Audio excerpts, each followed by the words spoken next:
Start करते हैं हम पहला सिंप्लेक्स मेथड से। इसमें क्या है, आपके एक ऑब्जेक्टिव फंक्शन रहता है, ठीक, maximum z is equals to 3x1 plus 2x2। ये हमारा क्या है, जिस चीज़ का हमें सॉल्यूशन निकालना होता है उसको टर्म को हम क्या कहते हैं, ऑब्जेक्टिव फंक्शन, जो हमारे डिसीजन वेरिएबल्स के से फॉर्म होता है। तो x1 और x2 हमारा क्या है, डिसीजन वेरिएबल, और ये उसके क्या हो गए, कॉफिशिएंट हो गए, ठीक है। अब डिसीजन वेरिएबल हमारे कुछ इक्वेशंस पर डिपेंड रहते होंगे, कुछ इक्वेशंस पर डिपेंड रहते होंगे। तो जो इक्वेशंस पर डिसीजन वेरिएबल आपके वर्क, मतलब ऐसे करके समझो कि कंडीशन रहती हैगी डिसीजन वेरिएबल की, तो कंडीशन को हम क्या कहते हैं, सब्जेक्ट टू द कॉन्स्टेंट्स। तो ये हमने क्या कर दिया, ये सब कंडीशंस फॉर्म करी हैं इसकी डिसीजन वेरिएबल के लिए कि x1 प्लस x2 करेंगे तो वो हमेशा क्या, less than and equals to किसके आएगा, 4 के बराबर होगा। x1 minus x2 less than and equals to ये क्या, 2 के बराबर आएगा। तो ये हमारी कुछ ऐसी कंडीशंस होती हैं। तो इस वाली कंडीशंस पर जब हम decision variable as a decision variable की तरह x1 और x2 को ट्रीट करते हैं, तो हम वो उस वाले टर्म्स को क्या कहते थे, सब्जेक्ट टू द कांस्टेंट, कि हाँ भाई ये वाली इक्वेशन जो है, इन 4 या 5 ये ज़्यादा भी होती हैं इक्वेशन, ज़रूरी नहीं है कि हाँ 2 ही हों या 3 ही हों, ये ज़्यादा भी हो सकती हैं। आपके डिसीजन वेरिएबल्स भी ऊपर नीचे होते रहते हैंगे। अब जब सिंप्लेक्स मेथड जब हम करते हैं तो इसमें ये क्या रिस्ट्रिक्शन लगा देते हैं कि x1 और x2 की वैल्यू जो है हमेशा क्या होगी, greater than and equals to 0 होगी, पहली चीज़।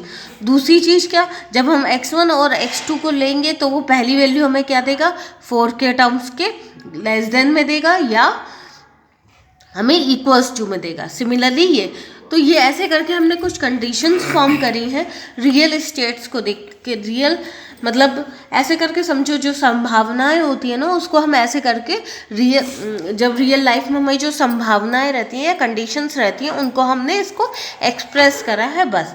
तो उसके फॉर्म में जब हम लाते हैं तो ये लीनियर प्रोग्रामिंग प्रॉब्लम्स फॉर्म होती है। तो लीनियर प्रोग्रामिंग फॉर्म होने के बाद हम उसको सॉल्व करते हैं। तो उसके लिए हमारे 4-5 मेथड रहते हैं, जैसे हमारा सिंप्लेक्स मेथड हो गया, डुअल सिंप्लेक्स मेथड हो गया, रिवर्स सिंप्लेक्स मेथड हो गया, और आगे भी बहुत सारे ऐसे मेथड्स मिलते हैं जिसको हम इसको LPP को या लीनियर प्रोग्रामिंग प्रॉब्लम को हम सॉल्व करने के लिए यूज़ करते हैं। तो देखते हैं पहले कौन सा मेथड हम देख रहे हैं, तो पर सिंप्लेक्स मेथड देख रहे हैं।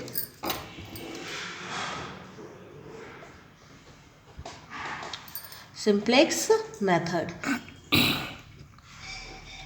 ठीक। तो सिंप्लेक्स मेथड जब हम देखते हैं तो उसमें बहुत सारी ऐसी टर्म्स हमें इंट्रोड्यूस हो जाते हैं। जैसे अब कोई सी भी इक्वेशन आकर less than and equals to में दे रखी होगी तो हम उसको सॉल्व कैसे करेंगे।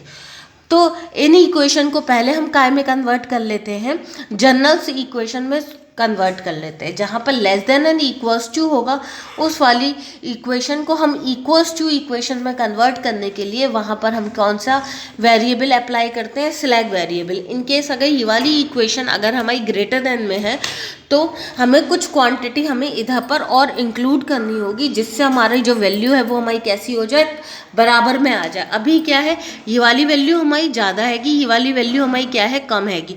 तो अगर हम इसमें कोई चीज़ ऐड कर देंगे तो ये वाली वैल्यू हमारी क्या होगी, बराबर हो जाएगी। तो ऐसे टर्म्स को हम इंक्लूड कैसे सॉल्व करते हैं, कुछ स्लैग वेरिएबल, सरप्लस वेरिएबल और आर्टिफिशियल को ऐड करके कॉन्स्टेंट्स में दिखाते हैं। तो हमने क्या करा, इसमें x1 प्लस x2, तो हम इसमें क्या इंट्रोड्यूस करेंगे, slag variable. Slag variable, surplus variable ऐसे वेरिएबल्स होते हैं जो आपको इक्वल्स टू इक्वेशन करने में हेल्प करते हैं। तो हमने s1 a के इधर पर स्लैग वेरिएबल यूज़ करा, इज इक्वल्स टू 4 हो गया।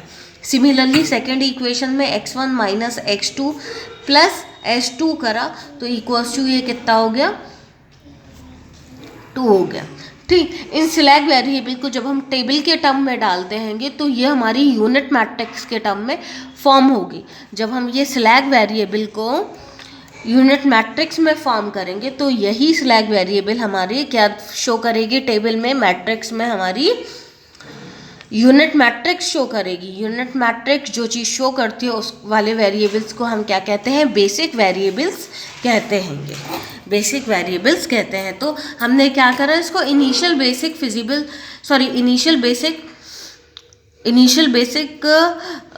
क्या कहेंगे,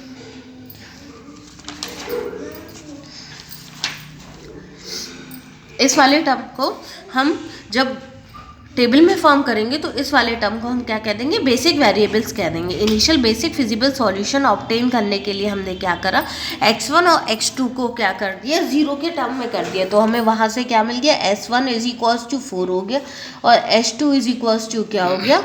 2 हो गया। s1 इज इक्वल्स टू 4 और s2 इज इक्वल्स टू 0। जब हम किसी चीज़ को इनिशियलाइजेशन पे लेके जाते हैं तो ये वाली वैल्यूज हमारी क्या हो जाती हैं? 0 हो जाती है। इधर तक क्लियर है? अब इसके बाद हमने क्या करा, ऑब्जेक्टिव टेबल में जब हमने इधर पर इस चीज़ को करा है तो इधर पर भी हम इसको शो करेंगे। तो अब जो हमारी ऑब्जेक्टिव टेबल है वो हमारी क्या फॉर्म हो जाएगी? Maximum z is equals to 3x1 plus 2x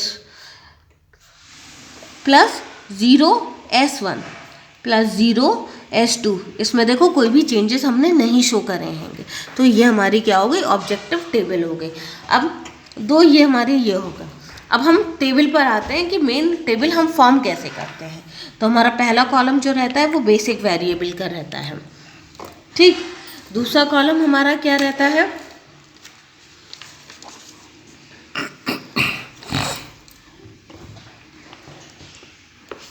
ठीक, बेसिक वेरिएबल का।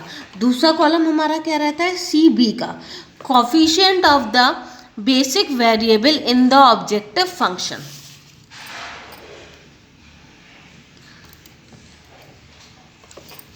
ठीक, तीसरा कॉलम हमारा XB का रहता है। XB क्या है हमारा? Value of the basic variable in the constant. तो ये अभी बेसिक वेरिएबल हमारा S1 और S2 है। क्यों? क्योंकि ये जब हम इसमें देखेंगे टेबल फॉर्म करेंगे तो ये हमारे जो वेरिएबल हैं वो यूनिट मैट्रिक्स शो करेंगे। देखते हैं कैसे करके। ये हो गया। अब इसके बाद इधर पर हमारे कौन कौन से वेरिएबल गिवन है? x1। नॉन बेसिक वेरिएबल कौन कौन से गिवन है? x1 और x2। तो हमने x1 और x2 का कॉलम बना दिया, ठीक। इस वाले टर्म में s1 है और s2 भी है, तो s1 और s2 का फॉर्म। मतलब ओवरऑल जितने भी कांस्टेंट में, सब्जेक्ट टू द कॉन्स्टेंट्स में हमारे वेरिएबल्स रहते हैं उन सबको हम इधर पर टेबल में शो कर देते हैं। ये हो गया हमारा शो। इसके बाद हमारा क्या है? Minimum ratio.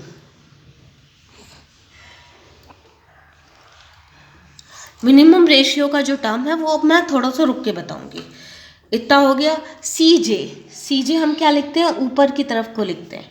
CJ क्या है? Coefficient of the variables in the objective function. तो ये कितना है? 3 है। x1 का कोफिशिएंट कितना है? 3 है। x2 का कोफिशिएंट कितना है? 2 है। s1 का कितना है? 0 है। और s2 का भी कितना है? 0 है। ऑब्जेक्टिव टेबल में ये लिख लिए। ओवरऑल सब चीज़ें हमने सेट कर ली। अब हमारे पहले टर्म में हमारे बेसिक वेरिएबल्स कौन कौन से थे? पहले वाले टर्म में हमारे बेसिक वेरिएबल, अगर हम इधर से देखें तो बेसिक वेरिएबल हमारे वो वाले वेरिएबल होते हैं जो टेबल में हमारी यूनिट मैट्रिक्स शो करते हैं। तो पहले हमें टेबल बनाने लिखते हैं। ये हमने कोफिशिएंट लिख दिया, ये लिख दिया। ये भी इसका कोफिशिएंट क्या है? 1। इसका भी 1 है। s1 है। s2 है क्या पहली इक्वेशन में? नहीं है, तो ये हमने 0 फॉर्म कर दिया। फिर इधर पर क्या है? 1 लिया। इधर पर हमने -1 लिया। इधर पर 0 और इधर पर कितना आ गया? 1 आ गया। तो देखो इधर पर क्या है? इतने पोर्शन में ये हमारी क्या शो कर रही है? यूनिट मैट्रिक्स शो कर रही है। s1 और s2 हमारी क्या शो कर रही है? यूनिट मैट्रिक्स शो कर रही है। तो इसका मतलब क्या हो गया कि भाई ये वाला जो टर्म है हमारा वो काहे का है? बेसिक वेरिएबल का। तो हमने पहली वाली इक्वेशन में हमारा क्या दे रखा था? s1 दे रखा था, वो लिख लिया। दूसरी वाली इक्वेशन में हमारा क्या दे रखा था? s2 दे रखा था, वो लिख लिया। इतना क्लियर है? s1 और s2 ये वाला टर्म हो गया हमारा, ठीक। अब coefficient of the basic variable in the objective table. तो कोफिशिएंट इसका कितना है? 0 0 है, ये हमने लिख लिया। अब इसके बाद value of the basic variable in the constant. तो इसकी और इसकी वैल्यू कितनी है 4 हैगी और इसकी कितनी है 2 हैगी। ये हमने लिख लिया। तो पूरी हमने इधर पर टेबल फॉर्म कर ली। अब हम निकालते क्या क्या है, जब हम इन दोनों को मल्टीप्लाई करेंगे तो हमारी काय की वैल्यू आएगी, z की वैल्यू आएगी, मैक्सिमम z की वैल्यू आएगी। cb और xb को जब हम मल्टीप्लाई करेंगे तो हमारी काय की वैल्यू आएगी, z की वैल्यू आएगी।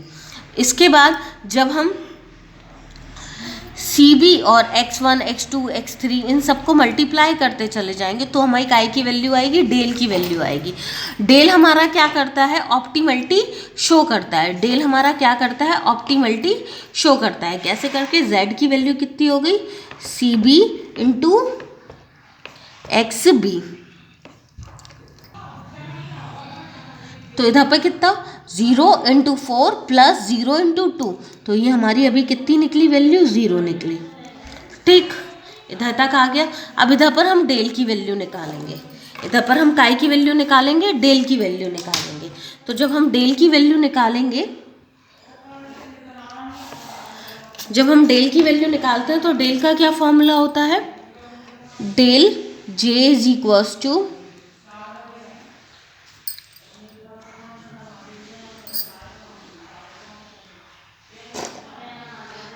cb into X J minus C J. ठीक, cb ये दे रखा है, x1 x2 x3 x4 कितने दे रखे हैं, 4 दे रखे हैं, माइनस सी जे ये वाला टर्म।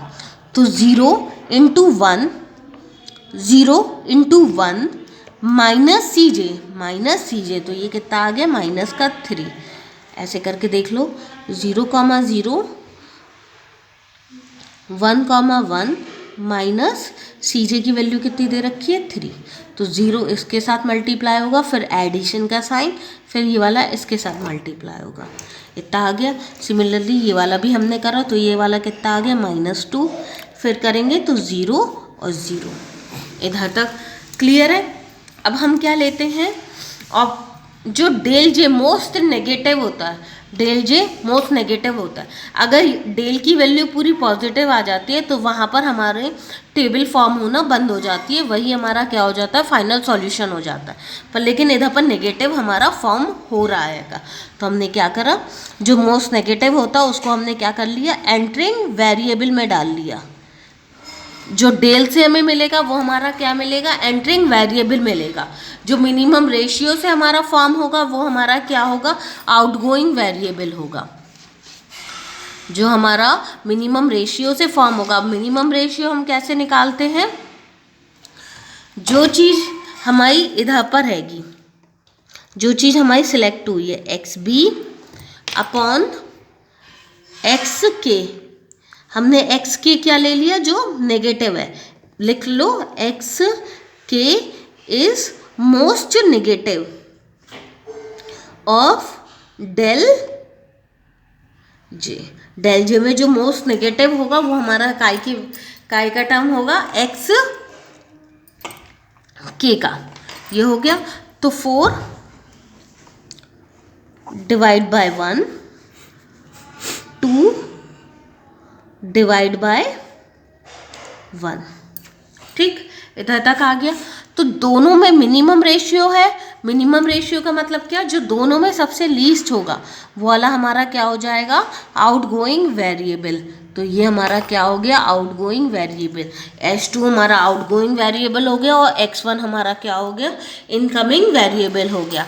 जहाँ पर ये दोनों इंटरसेक्ट करेंगे, जहाँ पर इनकमिंग वेरिएबल और आउटगोइंग वेरिएबल इंटरसेक्ट करेंगे वो हमारा क्या हो जाएगा, पाइवोट की। पाइवोट की का मतलब क्या होता है, कोई सा भी वेरिएबल दे रखा होता है उसको हम 1 में कन्वर्ट कर देते हैं और बाकी के जो रिमेनिंग एलिमेंट उस कॉलम में होंगे उसको हम 0 में कन्वर्ट कर देते हैं। तो ये वाला हमारा क्या हो गया, पाइवोट की फॉर्म हो गई, पाइवोट की फॉर्म हो गई। इधर तक समझ में क्लियर है। अब इसके आगे हम करते हैंगे सेकेंड इटरेशन। ये हमारी फर्स्ट इटरेशन इधर पर कंप्लीट है। अब हमने क्या करा, सेकेंड इटरेशन ली। सेकेंड इटरेशन में हम क्या करेंगे, इसका मतलब क्या है, 1 इधर पर है तो ये हमारा सेटिस्फाइड है पाइवोट की, इससे अब हमें कुछ नहीं करना हैगा। इधर पर हमने क्या करा, 1 को हमें क्या करना है, 0 करना है। पाइवोट की हमारी वो वाली की है जिसको हम 1 में कन्वर्ट करते हैं, बाकी कॉलम में जितने भी एलिमेंट है वो हमारे काय में कन्वर्ट हो जाते हैं, 0 में कन्वर्ट हो जाते हैं। तो ये वाली हमारी एज इट इज़ 1 है, तो हम इसको ऐसी की ऐसे ही लिख लेंगे। तो इनकमिंग वेरिएबल हमारा कौन सा था, x1 था, तो इसकी जगह कितना आ गया, x1। ठीक, x1 आ गया। अब coefficient of the basic variable in the objective function, तो ये कितना है, 3, हमने 3 ले लिया। अब ये वाला 2 और ये वाला 1, इधर पर हमारा चेंजेस क्यों नहीं है, क्योंकि पाइवोट की ऑलरेडी हमें 1 में दे रखी है, तो हम जैसा हमें दे रखा है हम ओवरऑल वैसी की वैसे ही लिख लेंगे।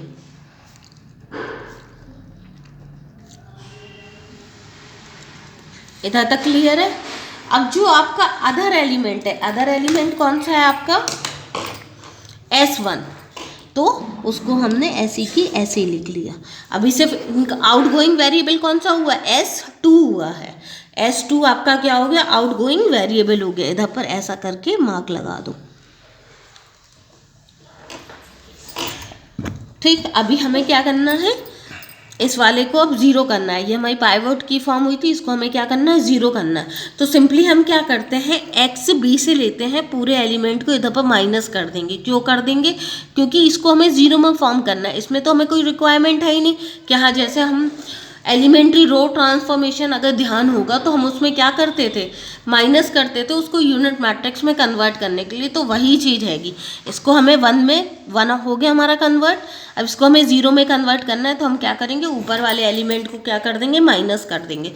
तो 4 - 2 2 आ गया, 1 - 1 0, 1 - 1 माइनस, तो ये कितना आ गया, 2, 1 - -1 तो आ गया आपका 2, 1, ये वाला एज इट इज। और ये वाला कितना हो जाएगा, 0 - 1 तो माइनस का 1।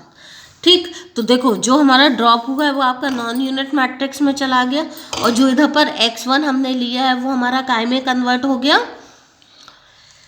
यूनिट मैट्रिक्स में। इधर तक क्लियर है। तो फिर से हमने क्या निकाला, z निकाला। तो जब हम z निकालेंगे तो CB × XB करेंगे, तो ये वाला 0 + 6, तो अभी z की वैल्यू कितनी आ गई, अब 6 आ गई। डेल क्या था फॉर्मूला, CB × XJ - CJ, तो CB हमें ये दे रखा है, CB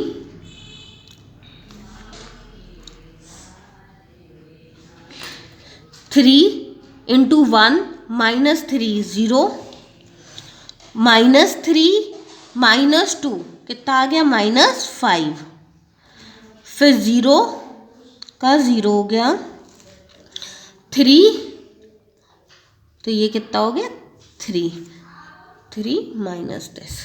ये वाला टर्म हमेशा याद रखना, CB की ये वाली वैल्यू इसमें मल्टीप्लाई, फिर ऊपर वाला माइनस, फिर उसके बाद ये वाला मल्टीप्लाई, फिर ऊपर वाला माइनस, फिर ये वाला मल्टीप्लाई, 3 × 0, फिर ऊपर वाला माइनस, फिर 3 मल्टीप्लाई, क्यों ऊपर वाला वेरिएबल तो हमारा 0 है, तो उसको तो लेने की कोई ज़रूरत ही नहीं है कि, तो आप डायरेक्टली इसको करते रहोगे। क्यों, 0 जब इसमें जाएगा तो 0 आ जाएगा। बेसिकली ये हमें क्या करके देगा, 0 × 0, फिर +3 × 1, फिर ये वाला माइनस मिलेगा।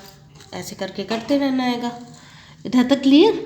अब इसके बाद फिर से हम, ये हमारा क्या फॉर्म हो गया, ये दूसरा इटरेशन हमारा फॉर्म हो गया। फिर से हमने क्या सिलेक्ट करा, मोस्ट नेगेटिव। अब मोस्ट नेगेटिव हमारा क्या हो गया, -5 हो गया डेल की वैल्यू में, -5। अब इस वाले -5 का मतलब कहीं पर है माइनस, नहीं है, तो सिर्फ खाली यही वाला है। तो फिर से हम क्या निकालेंगे, मिनिमम रेशियो। मिनिमम रेशियो हमारा क्या होता है, मोस्ट नेगेटिव वाला term divide XB divide by most negative वाला टर्म। तो 2 / 2 कितना हो गया, 1। और माइनस वाला जब हमारा ये आता है तो इसको हम क्या कर देते हैं, रिमूव कर देते हैं। मीन्स ये वाला हमारा टर्म क्या हो जाएगा, रिमूव हो जाएगा, क्योंकि नेगेटिव वाले टर्म को हम नहीं लेते हैं। ठीक, तो ये वाला हमारा रिमूव हो गया, सब खाली कौन सा बचा, ये वाला बचा, तो हम ये वाला सिलेक्ट कर लेंगे। तो इनकमिंग वेरिएबल अब कौन सा हो गया, x2 आउटगोइंग वेरिएबल कौन सा हो गया, s1, हमने ये वाला ले लिया, तब इधर पर कितना आ गया x2 ओवर x1, तो इसका कॉफिशिएंट कितना है 2 हैगा, इसका कितना है 3 हैगा। इसमें कोई भी चेंजेस नहीं होंगे क्योंकि इधर पर चेंजेस कुछ भी नहीं हो रहे होंगे।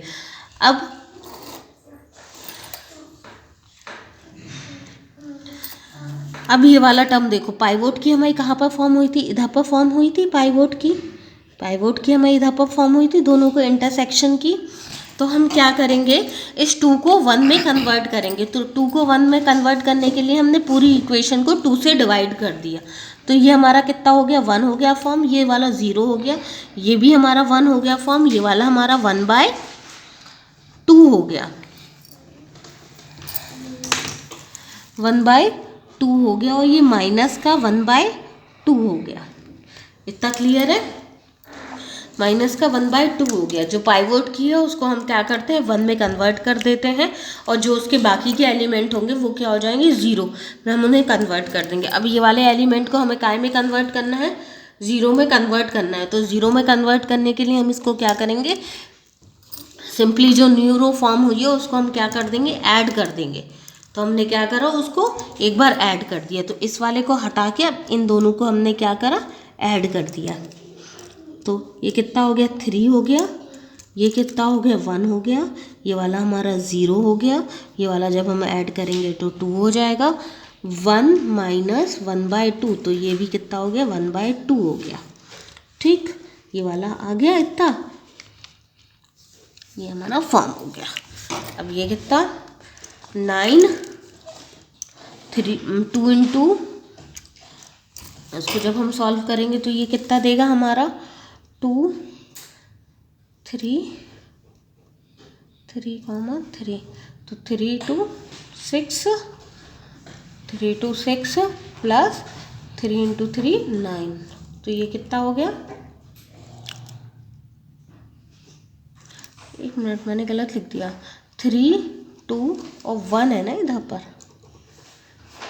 तो ये कितना 2 9, तो ये कितना हो गया, z की वैल्यू हमें कितनी ऑब्टेन हुई 11। अब ये वाला देखो 2 3, ये वाला 0, फिर ये वाला है इसमें 2 माइनस 2 0 1, इसका निकालना पड़ेगा हमें, तो ये हमारा कितना हो जाएगा 2, 3 और 1/2 1/2 1 3/2, ये कितना हो गया 5/2। इसको जब हम सॉल्व करेंगे तो ये कितना आ जाएगा 5/2। सिमिलरली ये वाला माइनस में है, तो ये वाला माइनस का 1 2, तो ये कितना आ गया 1/2। अब ये वाला हमने देखा कि हाँ भाई इधर पर हमारा कोई सा भी नेगेटिव नहीं फॉर्म हुआ है, तो अब इधर पर ये वाली टेबल आपकी ब्लॉक हो जाएगी। अब इसके आगे हमें कोई भी इटरेशन नहीं करना है। तो हमारे पास वैल्यू क्या क्या आ गई, इधर पर हम लिख लेंगे एक बार अलग से। Maximum z is equals to कितना आ गया 11 आ गया, और x1 की वैल्यू कितनी आ गई आपकी 3, x2 की वैल्यू कितनी आ गई आपकी 1। जो आपकी ये वाली वैल्यूज़ होती हैं xb की जो वैल्यूज़ होती हैं वो हमारी काय की होती हैं, फाइनल वैल्यूज़ होती हैं। अगर आप इसमें चेक करोगे देखो x1 प्लस x2, तो ये हमें 4 दे दिया, x1 माइनस 1, ठीक है 3 माइनस 1 तो 2 आ गया, देखा चेक करा आ गया, ठीक है। Okay, thank you all of you.